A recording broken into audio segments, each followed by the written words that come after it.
Pour inaugurer un aussi beau pavillon, il fallait bien sûr une exposition à la hauteur. Et comme on voulait rendre un hommage à la peinture d'ici, le choix de Jean-Paul Riopel s'est imposé. C'est après tout le plus grand peintre canadien de tous les temps, un artiste au retentissement international. La rétrospective Riopel a été préparée par Jean-Louis Pratt de la Fondation MAG, un spécialiste de l'œuvre de Riopel, mais aussi un ami de l'artiste.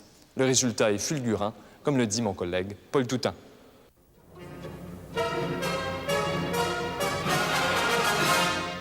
C'est une sensation d'euphorie qui envahit le visiteur de cette exposition Riopel. Le plus grand peintre québécois vivant a toujours fait preuve d'une énergie folle dans son œuvre, résumée ici en 130 tableaux et sculptures.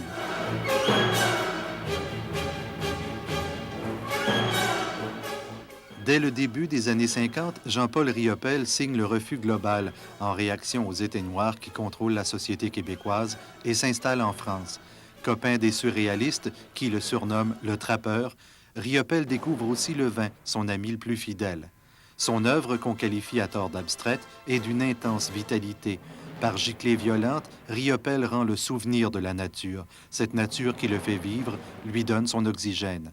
Au fil des années, la violence du regard s'organise. Le peintre fait respirer ses œuvres, le blanc côtoie les couleurs les plus vives.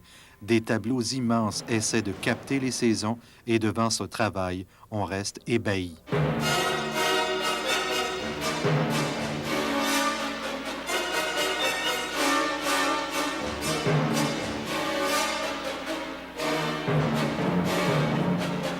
Dès qu'un critique croit l'avoir cerné, Riopel disparaît et refait surface là où on ne l'attendait pas. À la fin des années 70, un voyage à la terre de Baffin lui procure un choc tellement intense que notre histoire de l'art s'en trouve bouleversée. Riopel crée à un rythme frénétique la série noire et blanche appelée Les Icebergs. Lui, le roi de la couleur, s'abandonne au chatoiement du soleil de minuit.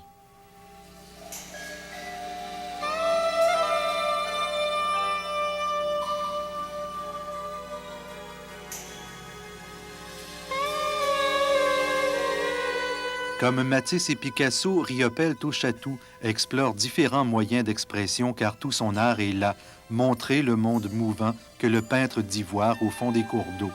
La nature devient de plus en plus visible. Encore une fois, la critique est déconcertée. On dit de lui que sa première période est la vraie, que ses nouvelles œuvres sont moins pures. On a dit la même chose du trompettiste Miles Davis, et pourtant, l'imaginaire inuit nourrit l'inspiration de Riopel. De plus en plus, l'humour fait partie de son œuvre. En vieillissant, l'artiste multiplie les clins d'œil. Pour son idole, le roquette Maurice Richard, il crée cette œuvre où leurs deux signatures reposent pour la postérité.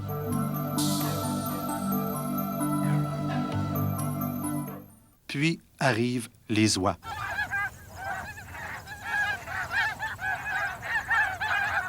Ces oies blanches qui reviennent au Québec chaque année, Riopel les a chassées pendant plus de 30 ans. Elles sont bien vengées maintenant car elles ont envahi son œuvre. Des oies mortes, des oies en vol, des oies prises au piège, des oies libres, elles sont partout. On n'entend plus qu'elles.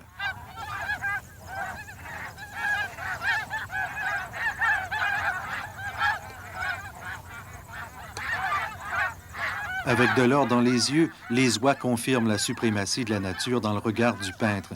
Il y en a même une qui pond des œufs d'or, l'ultime éclat de rire de l'artiste dont les œuvres ont enrichi toute une génération de spéculateurs. Paul Toutain, à Montréal. Claude, vous avez eu la chance de rencontrer récemment Jean-Paul Riopel. Oui, je dirais même que c'est un privilège. Vous savez que Jean-Paul Riopel vit en ermite dans la région de Montmagny. Il nous a accueillis chez lui. On a passé une journée mémorable. Voici ce qu'on a préparé à la suite de cette visite. Première semaine d'octobre, les couleurs sont à leur meilleur et les oies sont au rendez-vous.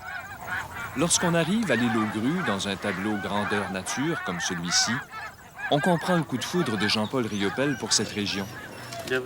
Comme l'oie blessée qui revient année après année chez ceux qui l'ont guéri, ce Montréalais d'origine qui a vécu presque la moitié de sa vie en France a choisi, il y a un an, de jeter son ancre sur le bord du fleuve, après une parenthèse dans les Laurentides.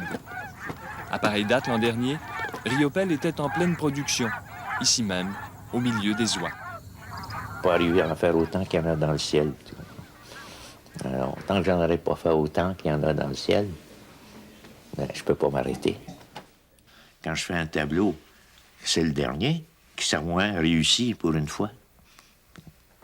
Ça marche jamais, alors je suis obligé de recommencer.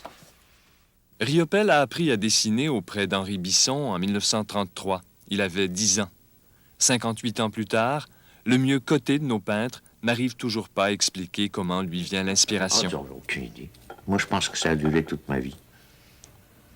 Il n'y a pas de différence entre le premier gribouillage, le dessin que j'ai fait, puis le dernier, c'est toujours des barbouillages. Jamais autre chose. Je n'ai jamais su comment c'était, comment je travaillais. Ça demande une bonne dose d'imagination pour meubler cette attente-là. Mais non. Non? Puisqu'on pense pas. Parce que pour penser, il faut avoir une notion du temps. Parce que je commence à peindre, on dit, comment tu as passé de temps dans ton atelier? Aucune idée. Aucune idée. Pas de notion du temps. Je pense pas. Ça m'arrive de passer 3 jours sans sortir dans l'atelier, sans même m'asseoir. Finalement, l'inspiration, c'est un peu comme la marée. Oui. Ça dépend. Il y a une correspondance avec ça. C'est que quand il n'y a plus de couleur dans les tubes, tu es bien obligé de t'arrêter. Comme disait Picasso. Quel est votre bleu que vous employez? Ben, c'est celui que j'ai. T'as pas un bleu céruléum, un bleu. Ben, j'ai du bleu, c'est du bleu. Mais c'est probablement le seul qui met en valeur n'importe quel bleu. Alors que les autres sont là tatillés. Est-ce que c'est vraiment ça, là? La nature, le paysage, la couleur. Oh, c'est vraiment... Oh, je manque de bleu de Prusse. Oh. Aucun sens. On reconnaît bien dans cette sortie l'automatiste, le signataire du refus global qui fuit l'enfermement du réalisme, même quand il se met à faire du figuratif.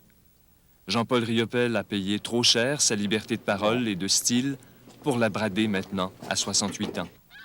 S'il avait été plus docile et moins absent, le Québec l'aurait sans doute chouchouté davantage.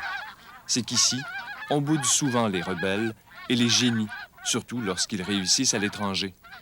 On comprend qu'il préfère son rôle d'ermite à celui de mondain et qu'il refuse de servir de phare dans une société qui se cherche. J'ai pas de contact. Presque tous mes amis sont morts. Parmi les créateurs, il en reste quelques-uns. Ils ont bien d'autres choses à parler que l'influence qu'on peut avoir, qu'on a eue. Mais le monde d'aujourd'hui, est-ce que ça vous préoccupe? Est-ce Le monde que va arriver aux jeunes? Est-ce que... Hein, la politique, non. Un refus total de toute politique, quelle qu'elle soit. Voilà.